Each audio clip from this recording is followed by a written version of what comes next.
আসসালামু আলাইকুম। আশা করি সকলেই ভালো আছেন। আল্লাহ তাআলার রহমত আপনাদের ভালোবাসায় আমি অনেক ভালো আছি। তো আজকে ২৬শে মাস আইসা বললাম জাতীয় শীতের ভিতরে দীর্ঘ কয়েকদিন বন্ধ ছিল জাতীয় স্মৃতিসৌধ। আজকে খুলে দেওয়া হয়েছে। তো আপনারা যারা জাতীয় স্মৃতিসৌধের ভিতরে আইতে চান তো অবশ্যই আসবেন এখন। এখন থেকে খুলে দেওয়া হয়েছে। এখন বন্ধ করা হবে না। মানে এখন খোলা থাকবে।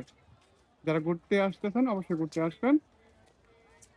আজকে ২৬শে মাসে উপলক্ষে আজকে মনে করেন যারা ফুল দিয়ে জানাইছে তারা তখন সকালবেলায় আইছে। এখন অনেকজনে আসতেছে ফুল দিয়ে ছবি তুলতেছে। তো আপনারা আসবেন। গতবার তুলনায় অনেক লোকজন কম এবার, কেননা ঈদে বন্ধ পড়ছে।